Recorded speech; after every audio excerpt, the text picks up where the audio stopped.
Okay, so I have laid out how I would like to sew it, and I love it. I love these colors. I'm a big teal fan.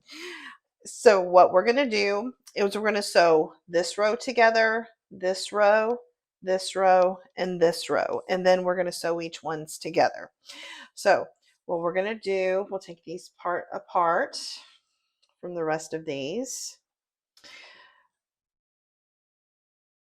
So this one will, and this is where that notch really comes in handy. I'm going to pin these together. See both notches on the sides, it matches up perfectly. So I am going to put a pin in that, more just kind of to keep it together so I know where to sew. And then I'm going to do the same with this one.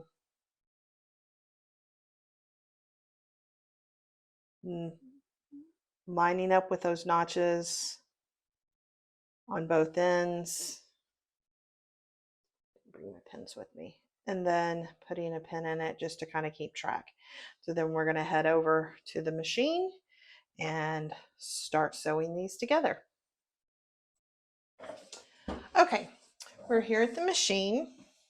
And this is where you really, if you don't have a design board, oops, sorry, I hit it. If you don't have a design board, you're really going to want to keep track. So this is where taking a picture of the layout, that it's going to work better for you. So you can keep track. So I've got my leader in. I'm not really, I gotta bring my foot over. Never quite set up, you know. So what I'm gonna make sure of, I'm not gonna use a pen to sew. I'm not a real heavy pen user traditionally. And I've got these pretty well starched. So I'm going to be using, I've got my scant 1/4 inch foot on here, and I am stitching, let's see, at a 2 to 2.5, whichever you kind of choose. It's really up to you. So I'm gonna get started here.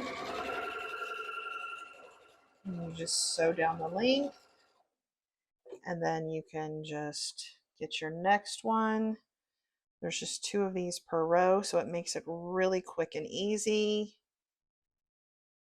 Line it up with those notches, get it all nice and straight, and then just go ahead and sew like that. And I'm going to clip off the leader and finish this off. There we go. Now I can bring these out. And what I can do is use my stiletto. I really like the Bianni. It's got a nice long handle. It's got this little presser. I know that Jaybird uses the Violet craft roller, and if you have one of those, you can do that too. But I really like the Bianni presser. It's easier for me, and I have it all in one kind of thing. And I'm just going to open this up and press it like that. Then I'm going to flip it over. This is how they went. So I'm going to sew these 2 pieces together. I'm going to make sure real quick. Actually, it went like this. Okay, so that's where it's nice to have a photo, or it's sitting right beside you, so you can make sure you're sewing to the right way. And then we just sew together. Oops, got a little off. There we go. All right, and now that row is sewn together. We'll just finish this off.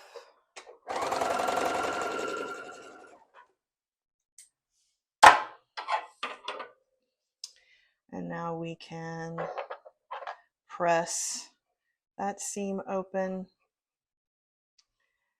And now we just go back and do that with all the other rows. So I'll be back after we sew these rows together, and we will sew the pieces together, and then we'll sew the rows together.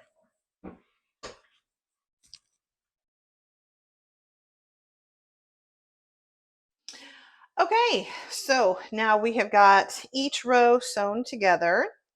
And hopefully you're gonna pause and do that and come back here. Now we're gonna sew each row together. So I'm gonna sew these two, and then sew both of them together. Okay. So we'll kind of move these out of the way. I'm just gonna keep them like that so I can keep up with them. Now, with normal matching up of seams, you would match this seam to this seam. But unfortunately, it's gonna like come together a 1/4 inch down. So what you want to do is make sure that that point, sorry, let me get right in there, that point matches up with this outer edge. So you're gonna put that point right there and then match that up. That all looks good because a 1/4 inch down, I'm going to show you, hopefully you can see. You see those seams are going to match up a 1/4 inch down. I don't know if you can see that, but hopefully you can. So trust the process. We're going to get a pin, stick it in right there to hold that seam, and then you're going to do it again on this seam. You're going to make sure that point kind of touches that little seam allowance flap right there. Okay, line that up and then pin that. We're going to pin really well. Then make sure the notches, this is why you cut those notches, they line up there. We'll put a pin in there to hold that nice and tight. Come back over to this. I always start in the middle. For some reason, it just kind of works better for me. So I'm sorry, I'm trying to see it and show y'all at the same time. Mark that right where that middle seam is matching up with this outer edge of that flap. You get all 4 kind of in a row. Make sure that looks good together. And sometimes it doesn't work out even when you do all this little special stuff, but we are going to cross our fingers and hope for the best. And I'll kind of look at it as it's sewing and make sure we've got it matched up. Okay, I'm just going to do that as a holding while we go over to the machine.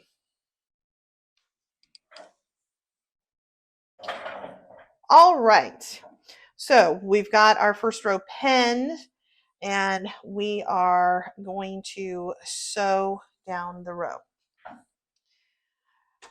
Pretty simple, just start sewing.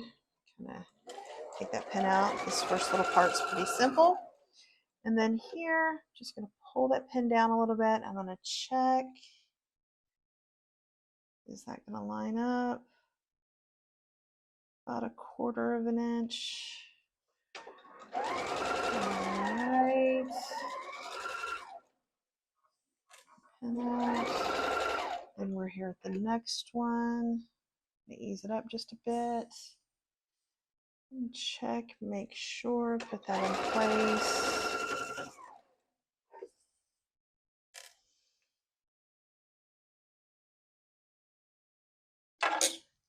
My stiletto, hold that down a little bit. All right. Want to check just a little bit. Make sure. It's always interesting when you cannot see where you're sewing the seam. All right, let's see how it turned out. Let's see if I need to make any adjustments, because I am not above taking out if I don't like how it looks. And I am not an expert sewer. I'm just like y'all. I've sewn a few things and I do know a few things. It's a little bit off there, but it's perfect there. I think I'm going to actually leave it. I think that that is close enough for me. Once you get, the long armed and the whole scheme of things, I don't think it makes that much of a difference. That one you can hardly see, and this one is pretty much spot on, and that one's just a tiny bit. But once you get that ironed out and long armed, I don't think you're going to see anything. So let's, oh, I do want to take this out because I did get that in there. So let's get our trusty seam ripper. I told you I am not a perfect sewer, not a perfect piecer. And because I don't want to stretch this, I am just going to go real slow about it. Now I did starch these really, really well. So hopefully it won't mess up too much, but I don't want that folded piece in the overall scheme of things. I think it's worth going back and redoing.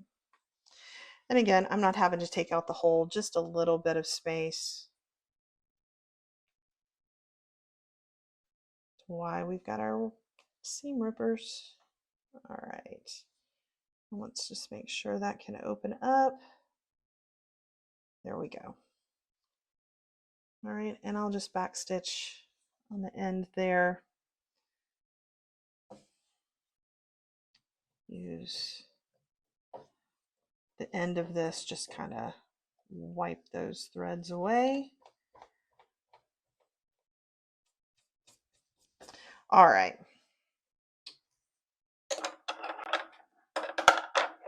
Now I'm going to go back over this, matching up that line.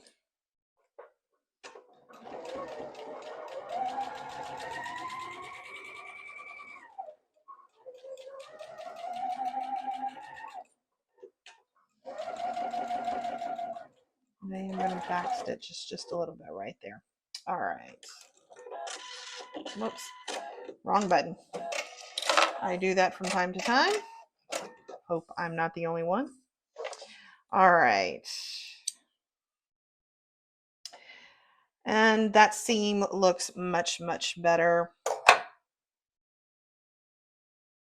Let's get some of these threads out of there. So we'll just open that up. Finger press that. All right. I am pretty happy with that now. It's not as bulky as it was before. And there we go. There is our first row. So now we'll just go and sew the other 2 rows together and then sew the final row, and we can press this out. Okay, we are here at the ironing board, and we are now going to iron these seams, not iron, press these seams open. Pressing. Ironing. Oh, sorry. Pressing, ironing. So we're going to press them open. I like to use this steamer boost, but since I'm not going to use steam because it doesn't look good in the video, I'm not going to use it this time. But I really do like to use the steamer boost, especially on my starch fabrics, because they get really, really, really flat. So what I'm going to do is I'm just going to spray just a little bit of more starch on it. And I'm using the Magic in Crafting Spray. It's not really starch, but it works the same way. It stiffens up the fabrics. Okay, so I'm just going to start opening the seam. Now, when you see me moving over it, my iron is raised above. I'm just kind of helping that seam spread a little bit. Let's press that down. Okay, I really want to focus on the seam. The seam where they meet up. So we do that, and then just kind of opening and then pressing, then opening it up a little bit and pressing. Oops.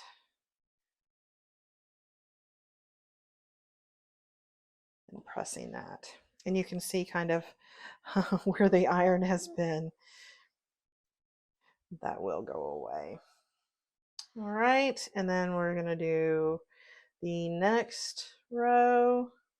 It's exciting, this part, isn't it? I love this part because it's got it blocked on. I love it. And then you really get to see how those seams work together. And then press nice and flat. I'm going to get all the way up to that seam. There we go. like that. Again, I'm not pushing on it. I'm just letting it sit for a second.